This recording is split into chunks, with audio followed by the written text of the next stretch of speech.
بسم اللہ الرحمن الرحیم الحمد للہ نحمده ونستعینه ونستغفره ونؤمن به ونتوکل علیہ ونعوذ باللہ من شرور انفسنا ومن سیئات اعمالنا من يهده الله فلا مضل له ومن يضلله فلا هادي له ونشهد أن لا إله إلا الله وحده لا شريك له ونشهد أن سيدنا ونبينا ومولانا محمدا عبده ورسوله صلى الله عليه وعلى آله وأصحابه وبارك وسلم تسليما كثيرا كثيرا أما بعد فأعوذ بالله من الشيطان الرجيم بسم الله الرحمن الرحيم والفجر وليال عشر والشفع والوتر والليل إذا يسر هل في ذلك قسم لذي حجر عن ابن عباس رضي الله عنهما قال قال رسول الله صلى الله عليه وسلم ما من أيام العمل الصالح فيهن أحب إلى الله من هذه الأيام العشر فقالوا يا رسول الله ولا الجهاد في سبيل الله فقال رسول الله صلى الله عليه وسلم ولا الجهاد في سبيل الله إلا رجل خرج بنفسه وماله فلم يرجع من ذلك بشيء رواه الترمذي۔ محترم سامعین کرام، اللہ رب العزت نے بعض مقامات کو دوسرے مقامات سے افضل قرار دیا اور بعض زمانوں اور اوقات کو دوسرے زمانوں اور اوقات پر فوقیت و برتری عطا فرمائی کہ ان مخصوص اوقات و مقامات میں کیا گیا ادنیٰ سا نیک عمل بسا اوقات عام زمان و مکان میں کیے گئے بڑے اعمال سے بھی ثواب میں سبقت دے جاتا ہے۔ اسی سلسلے کی ایک کڑی ہجری کیلنڈر کے آخری ماہ ذی الحجہ کا پہلا عشرہ ہے۔ یہ مہینہ ان حرمت والے مہینوں میں سے ایک ہے جس کو اللہ نے زمین و آسمان کی تخلیق ہی کے وقت سے محترم بنا رکھا ہے۔ اسی مہینے میں حج جیسا اہم فریضہ ادا کیا جاتا ہے۔ پورے عالم اسلام میں قربانی کی جاتی ہے۔ اس مہینے کے پہلے 10 دنوں کی بڑی فضیلت ہے۔ ان 10 دنوں میں نیک اعمال دوسرے دنوں کی بنسبت اللہ کو زیادہ محبوب ہے۔ ماہ ذی الحجہ کو مختلف عبادات کی وجہ سے خصوصی مقام اور امتیاز حاصل ہے۔ حج جیسی عظیم عبادت انجام دی جاتی ہے۔ اسی مناسبت سے اس کا نام ذی الحجہ ہے، یعنی حج والا مہینہ۔ ذی الحجہ کا مہینہ زمانہ جاہلیت میں بھی محترم و متبرک سمجھا جاتا تھا اور دور جاہلیت میں اس مہینے کی عظمت کا پورا خیال کیا جاتا۔ قرآن کریم نے جن 4 مہینوں کو اشہر حرم قرار دیا ان میں سے ایک ذی الحجہ ہے۔ اشہر حرم کو حرمت والا 2 معنی کے اعتبار سے کہا گیا۔ ایک تو اس لیے کہ ان میں قتل و قتال حرام ہے، دوسرے اس لیے کہ یہ مہینے متبرک اور واجب الاحترام ہیں، ان میں عبادت کا ثواب زیادہ ملتا ہے۔ ان میں سے پہلا حکم تو شریعت اسلام میں منسوخ ہو گیا، مگر دوسرا حکم احترام و ادب اور ان میں عبادت گزاری کا اہتمام اسلام میں باقی ہے۔ زمانہ جاہلیت میں چونکہ اشہر حرم میں جنگ و جدال، قتل و قتال سے لوگ باز آتے، یہاں تک کہ ان کے سامنے سے اگر باپ کا قاتل بھی گزرتا تو وہ ان مہینوں کی تعظیم میں اس کو چھوڑ دیتے۔ چنانچہ انہی حرمت والے مہینوں میں سے ذی الحجہ بھی ہیں۔ اللہ نے عشرہ ذی الحجہ کو مختلف عبادتوں کے ذریعے خصوصیت بخشی ہے۔ اس پورے عشرہ میں اسلام کے اہم ترین اعمال انجام دیے جاتے ہیں اور عبادتوں کا اہتمام کیا جاتا ہے۔ عشرہ ذی الحجہ میں روزہ رکھنے کی فضیلت آئی ہے۔ قربانی کرنے والوں کو بال اور ناخن کاٹنے سے روکا گیا۔ تکبیرات تشریق کہنے کا حکم دیا گیا۔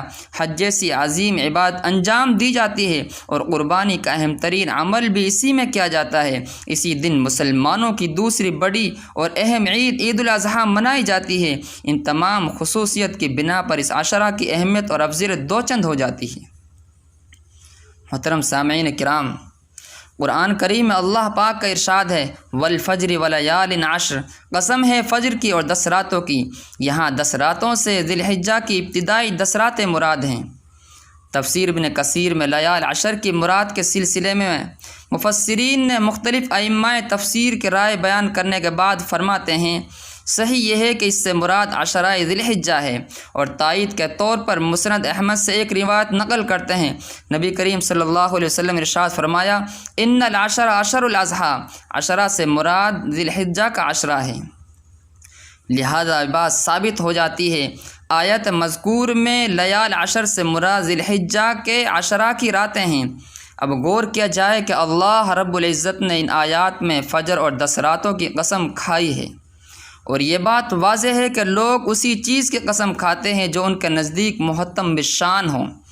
چنانچہ یہ راتیں کس قدر اہمیت کی حامل ہوں گی، اللہ خود ان کی قسمیں کھا رہا ہے، اس لیے یہ خیال اپنی جگہ بجا اور مستند ہے۔ ذی الحجہ کی ابتدائی 10 راتیں دیگر راتوں پر فضیلت رکھتی ہیں، اور دنوں کے بجائے راتوں کا ذکر اس لیے کیا گیا چاند کے کیلنڈر میں تاریخ کی ابتدا غروب آفتاب سے ہوتی ہے، گویا تاریخوں میں رات کو اصل مانا جاتا ہے اور دن اس کے تابع ہوتا ہے۔ عشرہ ذی الحجہ کی فضائل احادیث کی روشنی میں حضرت عبداللہ بن عباس رضی اللہ عنہما سے روایت ہے کہ رسول اللہ صلی اللہ علیہ وسلم نے ارشاد فرمایا ذی الحجہ کے 10 دنوں کے مقابلے میں دوسرے کوئی ایام ایسے نہیں جن میں نیک عمل اللہ کو ان دنوں سے زیادہ محبوب ہو۔ لوگوں نے عرض کیا یا رسول اللہ صلی اللہ علیہ وسلم، اللہ کی راہ میں جہاد کرنا بھی نہیں؟ آپ صلی اللہ علیہ وسلم نے ارشاد فرمایا اللہ کی راہ میں جہاد کرنا بھی نہیں سوائے اس مجاہد کو جو اپنی جان اور مال دونوں لے کر اللہ کی راہ میں نکلا پھر کسی چیز کے ساتھ واپس نہیں آیا۔ اس حدیث پاک میں ایام عشر سے مراد ماہ ذی الحجہ کے پہلے 10 دن ہیں، کیونکہ دیگر احادیث میں عشرہ ذی الحجہ کے الفاظ موجود ہیں، جیسا کہ سنن الدارمی کی اس روایت میں ہے عن ابن عباس رضی اللہ عنہما عن النبی صلی اللہ علیہ وسلم قال ما العمل فی ایام افضل من العمل فی عشر ذی الحجہ قیل ولا الجہاد فی سبیل اللہ قال ولا الجہاد فی سبیل اللہ الا رجل خرج بنفسہ ومالہ ثم لم یرجع بشیء۔ سنن الدارمی۔ حضرت عبداللہ بن عباس رضی اللہ عنہ سے روایت ہے کہ رسول اللہ صلی اللہ علیہ وسلم ارشاد فرمایا عشرہ ذی الحجہ کی عبادت کسی اور دن کی عبادت افضل نہیں۔ لوگوں نے عرض کیا یا رسول اللہ، اللہ کی راہ میں جہاد کرنا بھی نہیں؟ آپ صلی اللہ علیہ وسلم ارشاد فرمایا اللہ کی راہ میں جہاد کرنا بھی نہیں سوائے اس مجاہد کے جو اپنی جان اور مال دونوں لے کر اللہ کی راہ میں نکلا پھر کسی چیز کے ساتھ واپس نہیں آیا۔ اس حدیث کی بنا پر محدثین و فقہا کے مابین اختلاف ہو گیا کہ آیا اس عشرہ کے ایام افضل ہیں یا ماہ رمضان کے ایام فضیلت والے ہیں۔ اس تعلق سے ملا علی قاری نے بہت ہی جامع گفتگو فرمائی ہے۔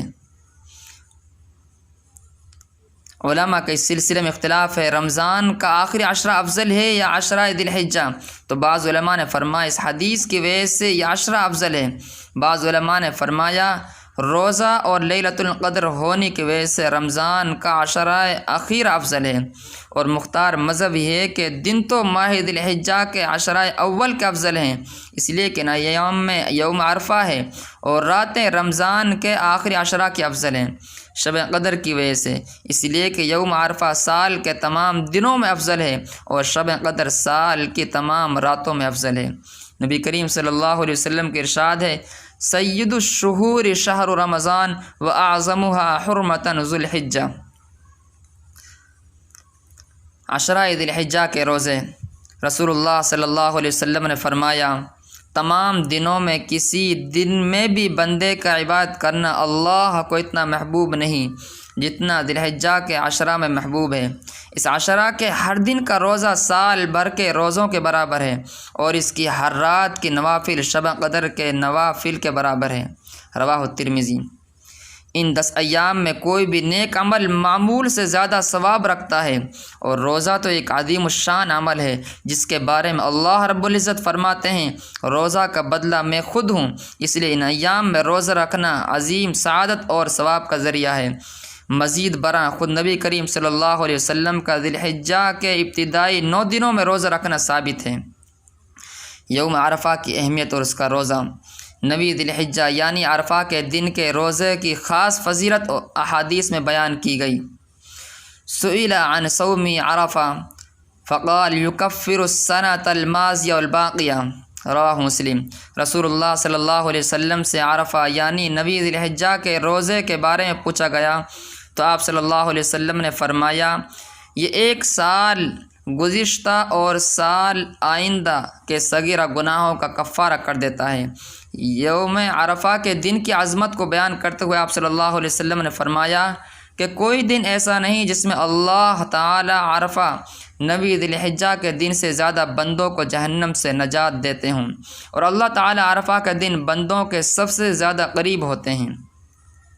بہرحال عشرہ ذی الحجہ میں روزہ رکھنے کی خاص فضیلت نبی کریم صلی اللہ علیہ وسلم نے بیان فرمائی، اور بالخصوص نویں ذی الحجہ یعنی عرفہ کے دن کا روزہ رکھنا بہت ہی موجب اجر اور ثواب ہے۔ عشرہ ذی الحجہ میں روزہ 9 ذی الحجہ ہی تک رکھے جا سکتے ہیں، باقی 10 کو عید ہوتی ہے جس میں روزہ رکھنا جائز نہیں۔ اسی طرح عید الاضحیٰ کے بعد 11، 12، 13 ذی الحجہ جو ایام تشریق کہلاتے ہیں، ان میں بھی روزہ رکھنا جائز نہیں ہے۔ سال میں کل 5 دن ایسے ہیں جن میں روزہ رکھنے سے منع کیا گیا۔ نمبر 1 عید الفطر، نمبر 2 عید الاضحیٰ، نمبر 3 دن ایام تشریق کے یعنی 11، 12، 13۔ سنت دارقطنی۔ اس روزے کے تعلق سے ایک بات یہ یاد رکھنی چاہیے، یہ روزہ انہی لوگوں کے لیے مشروع ہے جو عرفہ کے میدان میں نہ ہوں، یعنی حج ادا نہ کر رہے ہوں۔ البتہ جو لوگ حج ادا کر رہے ہوں ان کے لیے یہ روزہ رکھنا مشروع نہیں۔